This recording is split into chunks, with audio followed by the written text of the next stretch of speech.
Hello students, welcome back to our YouTube channel. देखिएगा, इस channel पर आपको फिजिक्स से रिलेटेड कंटेंट आपको मिलते रहेंगे, तो प्लीज़ चैनल को सब्सक्राइब जरूर करें। आज हम बात करने वाले हैं इस वीडियो में कक्षा 11वीं फिजिक्स यानी भौतिक विज्ञान की जो चैप्टर 3 है समतल में गति, उसमें पार्ट ई है सदिश और अदिश राशियाँ। ठीक है, वेक्टर एंड स्केलर क्वांटिटीज। तो सदिश राशियाँ कौन सी कहलाती हैं? वे भौतिक राशियां जिन्हें व्यक्त करने के लिए हमें परिमाण और दिशा की आवश्यकता होती है। ठीक है, और अदिश राशियां जिन्हें केवल परिमाण की आवश्यकता होती है, दिशा की नहीं, वो होती है हमारी अदिश राशियां। इनको पढ़ने के बाद आपने सदिशों के प्रकार पढ़े होंगे। एक ध्रुवीय सदिश होता है, एक अक्षीय सदिश होता है। और ध्रुवीय सदिश में योग सारी हमें पोजीशन वेक्टर, स्थिति सदिश, शून्य सदिश, एकांक सदिश, ठीक है, मात्रक सदिश, विस्थापन सदिश। फिर दो सदिशों के योग का त्रिभुज नियम भी पढ़ा। क्या होता है? यदि हम किसी भी दो सदिशों को, मान के चलो हमने एक सदिश लिया ए वेक्टर और दूसरा सदिश लिया हमने यहाँ से बी वेक्टर। यदि दो सदिशों को हम इस प्रकार जोड़े, अगर हमारी दिशा ये चली ए वेक्टर और इसकी चली हमारी बी वेक्टर, तो उनका जो परिणामी मिलेगा वो विपरीत डायरेक्शन में मिलेगा। R vector equal to A vector plus B vector, यानी इनकी दिशा कैसी होनी चाहिए? क्रॉस होनी चाहिए, विपरीत दिशा में। तो वो कहलाता है दो सदिशों के योग का त्रिभुज नियम। आज हम इस वीडियो में बहुत ही इंपॉर्टेंट जो आपका क्वेश्चन हमने पहले से ही लिखा है, ये बहुत ही मोस्ट इंपॉर्टेंट क्वेश्चन है कक्षा 11वीं का, दो सदिशों के योग का समांतर चतुर्भुज का नियम। प्लीज आप वीडियो को एंड तक देखना, आपको एक एक चीज यहाँ पर कवर कराएंगे। डेरिवेशन को हम यहाँ पर इसको प्रूव करेंगे, इसका परिमाण कैसे निकालेंगे, दिशा कैसे निकालेंगे। तो आप वीडियो के एंड तक जरूर जाना देखते हुए, ठीक है। और चैनल पर नए हो तो प्लीज सब्सक्राइब कर लेना, अपने फ्रेंड्स के साथ भी शेयर कर देना, उनको भी एक एक चीज टॉपिक क्लियर होगी। आपको जो भी डाउट्स हैं आप हमें शेयर कर सकते हैं। तो चलिए शुरुआत करते हैं ज्यादा किसी बिना बात के। दो सदिशों के योग का समांतर चतुर्भुज का नियम। तो चलिए पहले इसको पढ़ते हैं क्या होता है। यदि दो सदिशों को समांतर चतुर्भुज की दो संलग्न भुजाओं द्वारा परिमाण तथा दिशा में प्रदर्शित किया जाता है, यानी दो संलग्न भुजाएं, मान के चलो हमने ए वेक्टर ए ले ली, 0 से चले P, और दूसरी संलग्न भुजा हमने ले ली ए बी वेक्टर। तो वही लिखा है, यदि दो सदिशों के समांतर चतुर्भुज की दो भुजाओं को, लिखा भी है, संलग्न भुजाओं द्वारा परिमाण व दिशा में प्रदर्शित किया जाता है, तो इनका परिणामी सदिश जो आर वेक्टर होगा, ठीक है, तथा दिशा में समांतर चतुर्भुज की उन दोनों बिंदुओं भुजाओं के कटान बिंदु, दोनों भुजाएं ये हो गई हमारी, इनका कटान बिंदु कहां पर मिलेगा? इधर मिलेगा। इन दोनों भुजाओं के कटान बिंदु से होकर जाता है। अगर हम इसको ऐसा मिला देंगे और यहाँ पर मिलेगा और ऐसा इसको मिला देंगे, तो ये समांतर चतुर्भुज बन गया कि नहीं? ये बी वेक्टर हो जाएगा, ये हमारा ए वेक्टर हो जाएगा। तो ये जो परिणामी सदिश है इन दोनों भुजाओं के कटान बिंदु से होकर प्रदर्शित करेगा, और इसी की हमें व्याख्या करनी है कि हमारा परिणामी सदिश का परिमाण और दिशा क्या मिलेगी। तो चलिए पहले हम चित्र को समझ लेते हैं और यहाँ पर हमारा चित्र क्या होता है। ठीक है, तो देखिएगा, ये हमने फिगर आउट किया, चित्र बनाया समांतर चतुर्भुज का। समांतर चतुर्भुज जानते हो, जिनकी आमने सामने की भुजाएं भी बराबर होती है, समांतर होती है। ठीक है, तो यहाँ पर हमने यहाँ से चले एक सदिश हमने लिया ये वेक्टर, जो कहाँ तक लिया? P तक, यहाँ तक, ध्यान से देखना, P तक लिया। दूसरा सदिश लिया 0 से चले S तक, जो जिसका हमने सदिश लिया B वेक्टर। अब इन दोनों के कटान बिंदुओं से जो हमारा परिणामी जा रहा है R वेक्टर, वो Q बिंदु तक पहुंच गया। ठीक है, अब इनके जब E वेक्टर ही होगा तो ये भी हमारा E वेक्टर होगा, B वेक्टर ये होगा तो अंदर वाली भुजा B वेक्टर ये भी होगी हमारी। अब हमने क्या कहा कि इनका परिणामी का परिमाण और दिशा ज्ञात करने के लिए, अब हमें ऐसे तो दिशा परिमाण कब ज्ञात होगा? जब ये हमारा समकोण त्रिभुज बनेगा। तो हमने क्या किया, बिंदु Q से एक लंब खींचा, और लंब खींचा तो ये M कोण कितने का बन गया? 90 डिग्री का बन गया।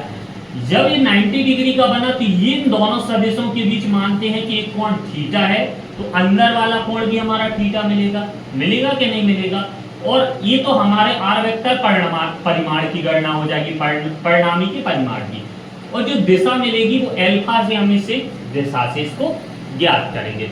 अब यहाँ पर हम क्या है, पूरी वही भाषा लिखेंगे कि किसी समांतर चतुर्भुज की दो भुजाएं OP तथा OF जिनके सदिश हमारे स्थिति सदिश A वेक्टर तथा B वेक्टर हैं और इनका दोनों बिंदुओं के मध्य बिंदु से परिणामी R वेक्टर हमारा जा रहा है। बिंदु P बिंदु Q पर अब हमने अभिलंब खींचा जो हमारा PM पर गया, PM अभिलंब QM अभिलंब काय पर है, PM भुजा पर। ठीक है, तो यहां से दोनों कोण बराबर लिख सकते हैं। कोण कौन कौन से, कोण SOP बराबर कोण QPM, इसको क्या माना हमने, थीटा। देखो SOP ये बराबर है किसके, QPM, इसके बराबर है। ठीक है, इसको हमने ऐसा लिख दिया है। अब ऐसा लिखने के बाद अब हमें इसकी परिणामी की गणना करनी है। बताओ इस R वेक्टर की गणना करनी है। R वेक्टर की गणना करने के लिए हमें पूरा त्रिभुज लेना पड़ेगा कि नहीं लेना पड़ेगा, कौन सा, OQM हमें पूरा त्रिभुज लेना पड़ेगा यहां से।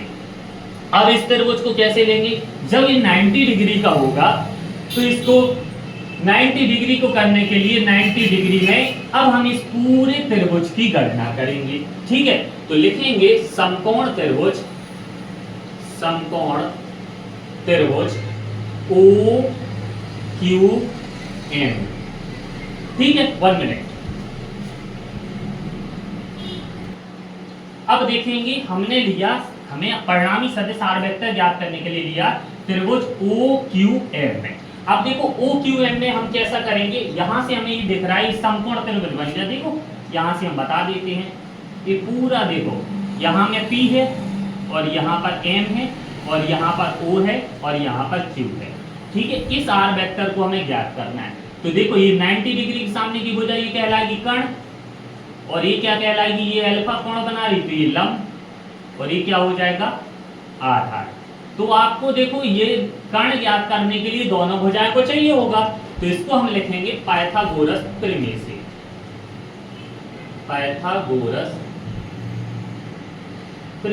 क्या होती है, आपने पढ़ी होगी छोटी क्लास में। क्या होता है, कर्ण पर जो बना वर्ग होता है वो लंब का वर्ग प्लस आधार के वर्ग के योगफल के बराबर होता है। यहां पर देखो कर्ण क्या है, OQ, तो लिख देंगे OQ का वर्ग।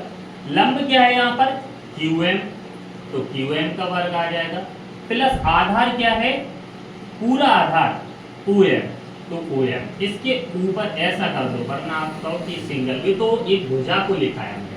ठीक है, अब देखो OQ का स्क्वायर बराबर जो QM है, QM तो QM ही चलेगा कि नहीं, ठीक है। अब इधर देखना जो OM है, OM किससे लेके बनी है, OP प्लस PM। देखो इधर OP प्लस PM, तो लिख देंगे OP प्लस PM, इसकी जगह क्या आ जाएगा, OP प्लस PM का होल स्क्वायर। अब यहां से हम खोल देंगे OQ का वर्ग बराबर QM का वर्ग और ये खोल दिया हमने A प्लस B का होल स्क्वायर। आप जानते हो A प्लस B का होल स्क्वायर क्या होता है, A प्लस B का होल स्क्वायर बराबर A square plus B square plus 2AB। तो यहाँ पर हमें ये रखना है, तो चलिए हम इसको इंगित करते हैं। तो जो ये हो जाएगा OP का स्क्वायर प्लस PM का स्क्वायर और इधर 2OP इंटू PM। ठीक है, इतना समझ में आ गया कि चीज आपको दिख रही होगी। अब केवल हमें इनके मान रखने हैं, तो बताओ देखो अब जो मान दिया जाए उसको रख देना। OQ का मान क्या है, कहाँ है यहाँ OQ, O और Q कहाँ दिख रहा है, परिणामी, यानी इधर देखो OQ बराबर R वेक्टर, तो ऐसा लिख देना परिणामी के उसका स्क्वायर बराबर QM देखो कहाँ है, Q और M हमें ज्ञात नहीं है, तो QM हमें ज्ञात करना है, तो इसको जो करते हैं लिख दो अभी, प्लस OP, O से लेके P दूरी कितनी है, A वेक्टर है, तो इधर आ जाएगा A वेक्टर का मापांक का स्क्वायर प्लस PM कहाँ है, PM ये भी ज्ञात नहीं है, तो ये अभी जो करते हैं लिख जाएगी इसका स्क्वायर प्लस 2 OP हमें ज्ञात है, कितनी है, A वेक्टर, और PM हमें ज्ञात नहीं है, इसको दे दो समीकरण नंबर 1। इतना समझ में आ गया। अब इतना करने के बाद हमें चाहिए, देखो किसकी वैल्यू, QM और PM की वैल्यू चाहिए है। अब देखो QM और PM, अगर आप एक और स्टेप हम बढ़ा देते हैं तो एक और स्टेप हम शॉर्ट करने का सोच रहे हैं थोड़ा। R मापांक का स्क्वायर, इधर अगर हम PM का स्क्वायर प्लस QM का स्क्वायर लिख दिया, इसको इधर फिर लिखा हमने A वेक्टर का मापांक का स्क्वायर और 2A वेक्टर मापांक इनटू PM। अब देखो बिल्कुल ध्यान से देखना एक एक चीज, जो PM है और QM, देखो इधर इस त्रिभुज में PM और QM, अब दे दो इसको समीकरण नंबर 1। अब यहां पर लिख दो हम कि समकोण त्रिभुज में अब हमें PM और QM की वैल्यू निकाल दो, सीधी बात।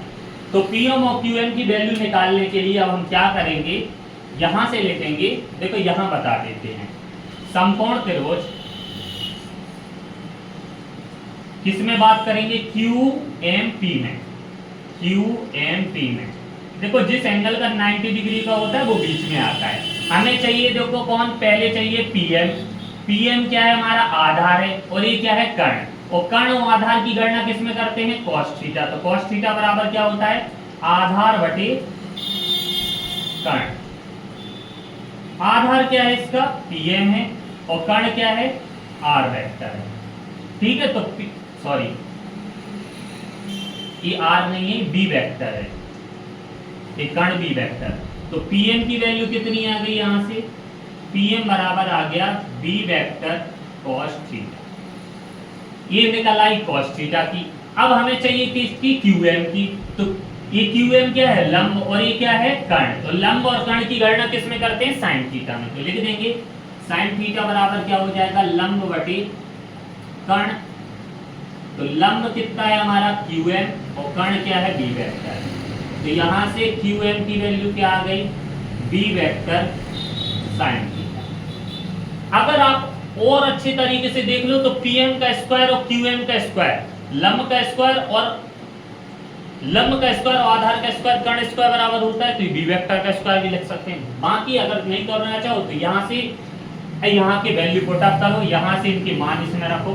तो देखो इसमें मान रखते हैं, तो R का मापांक बराबर PM का मान कितना आया, देखो B वेक्टर मापांक cos थीटा, इसका स्क्वायर कर दो, प्लस QM का मान कितना आया, देखो B वेक्टर sin थीटा, इसका स्क्वायर कर दो। E वेक्टर का मापांक हमारा चल ही रहा है, और 2A वेक्टर का मापांक, और PM का मान देखो इधर क्या आया, PM कहाँ है, B वेक्टर, इसका मापांक cos थीटा। ये सारी मापांक में लिख देना इधर, ठीक है, ये लिखा है। अब देखो R वेक्टर का स्क्वायर बराबर क्या हो जाए, इसका स्क्वायर करो तो ये हो जाएगा B वेक्टर का स्क्वायर cos स्क्वायर थीटा, इधर हो जाएगा B वेक्टर का मापांक का sin स्क्वायर थीटा, इधर हमारा A का मापांक का, ये 2A का मापांक और B का मापांक cos थीटा। इतना समझ में आ गया, ठीक है। अब इतना करने के बाद अब हम देखो इधर लिखते हैं छोटे रूप में, इन दोनों में से कॉमन क्या आ रहा है, B वेक्टर। तो ये इधर एक और लाइन लिख दें, R वेक्टर का स्क्वायर बराबर B वेक्टर, अगर हमारा कॉमन मिल रहा है स्क्वायर, तो अंदर बचा cos square theta plus sin square theta, और बाहर बचा A वेक्टर का मापांक का स्क्वायर प्लस 2A मापांक और B मापांक cos थीटा। इनका मान होता है त्रिकोणमितीय अनुपात में एक आइडेंटिटी होती है, आइडेंटिटी एक सरसम का होती है, cos square theta sin square theta का मान एक होता है। तो यहां से हमारा क्या आ जाएगा, R वेक्टर का स्क्वायर बराबर A का स्क्वायर प्लस B का स्क्वायर प्लस 2A मापांक B का मापांक वेक्टर cos थीटा। अगर आप और लिखना चाहो तो R वेक्टर का मापांक, ये स्क्वायर हटा के क्या आ जाएगा, अंडर रूट। तो A का मापांक का स्क्वायर, B का मापांक का स्क्वायर प्लस 2, और इधर से हमारा आ जाएगा A B cos थीटा, ठीक है। और यही हमें परिमाण में ज्ञात करना था। तो ये हमारा यहाँ से सिद्ध हो चुका है। इसको नोट डाउन कर लीजिएगा। इसके बाद हम इसकी डायरेक्शन निकालेंगे, डायरेक्शन यानी दिशा निकालेंगे, जो अल्फा का मान ज्ञात करेंगे। तो चलिए पहले इसको नोट कर लीजिएगा, स्क्रीनशॉट ले लीजिए।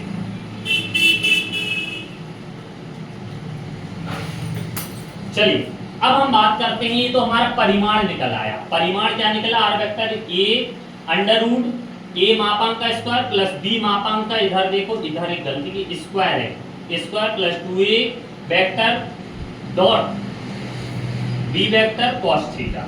अब इसको ड्रॉप करते हैं।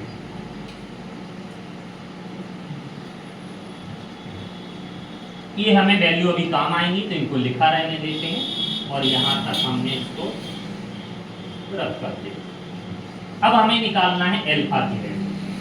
तो हम लिखेंगे उपर्युक्त समीकरण हमारा परिणामी सदिश के परिमाण को व्यक्त करता है। क्या निकला था अभी? परिणामी सदिश का परिमाण R vector equal to under root A vector का स्क्वायर प्लस बी वेक्टर का square plus 2 A vector B vector cos theta. ठीक है, अब हमें इसकी ये तो निकल आया इस परिणामी सदिश का परिमाण। अब हमें निकालनी है दिशा। तो हम फिर अब लिखेंगे, यदि ए वेक्टर और बी वेक्टर के बीच बनने वाला कोण थीटा है, तो इनके जो अब ये अल्फा हमारा जो बन रहा है इन त्रिभुज के अंदर अल्फा। तो देखो ये पूरा समकोण त्रिभुज अगर लेंगे हम, देखो इधर से ये हमारा अल्फा बन रहा है, ये ओ है और ये हमारा पी चल रहा है, इधर से हमारा 90 डिग्री था एम। ठीक है, और इसको हम ऐसा कर देंगे सीधी भुजा है 90 डिग्री, इधर है हमारा पी और ये इधर एम है, इधर क्यू। तो हमें पी से नहीं है, ये थीटा, इधर हमें 90 डिग्री से मतलब, यानी हमें ज्ञात क्या करना है? अल्फा। और हमें लंब दिया गया और क्या दिया गया है? आधार। और लंब आधार की गणना किस में करते हैं? tan theta. तो लिखेंगे समकोण त्रिभुज, समकोण त्रिभुज किसमें? क्यू एम ओ में। क्या हो जाएगा? tan अल्फा बराबर क्या होता है? लंब बटे आधार।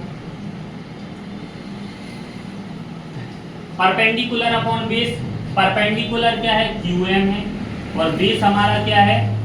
ओ एम है, पूरा लेंगे। तो tan अल्फा बराबर क्या मिला?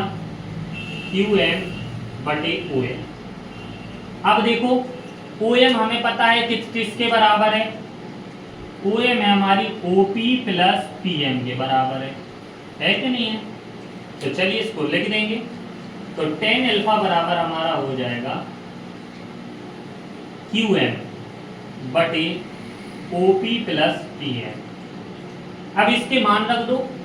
तो tan अल्फा बराबर क्यू एम का मान कितना आया था? बी साइन थीटा, तो बी वेक्टर का मापांक साइन थीटा। और इधर ओपी का मान कितना था? कहाँ है ओपी? ए वेक्टर का मापांक, प्लस पीएम का मान कितना आया था? B vector cos theta. ठीक है, यही है हमारी क्या करता है? उपर्युक्त समीकरण परिणामी सदिश आर वेक्टर की दिशा को प्रदर्शित करता है। तो ये था हमारा समांतर चतुर्भुज के दो सदिशों के योग का समांतर चतुर्भुज का नहीं, वेरी मोस्ट इंपॉर्टेंट क्वेश्चन है जिसमें हमें परिणामी सदिश का परिमाण और दिशा निकालनी पड़ती है। इसमें कई सारी कंडीशन होती हैं। अगर समान सदिश मिलेंगे तो क्या आएगा? अगर हमारी नीचे जाएगा तो क्या आएगा? तो जब थीटा का मान हम 180 लेंगे, थीटा का मान 0 लेंगे, बहुत सारी कंडीशंस में मिलेंगी। केवल आपको इतना ही एग्जाम में प्रूव करना है और इतनी चीज लिखने के बाद आपको फुल मार्क्स मिलेंगे। आई होप कि आपको वीडियो पसंद आई होगी। अगर वीडियो अच्छी लगी हो तो प्लीज़ वीडियो को लाइक करें, चैनल पर नए हो तो प्लीज़ चैनल को सब्सक्राइब करें, अपने फ्रेंड्स के साथ शेयर करें। और जिस भी टॉपिक पर आपको कोई दिक्कत हो आप हमें कमेंट कीजिएगा, एक प्यारा सा जरूर कमेंट करें, हम आपके लिए मेहनत से वीडियो ला देंगे। तो मिलते हैं नेक्स्ट वीडियो में, तब तक अपना ख्याल रखें। धन्यवाद।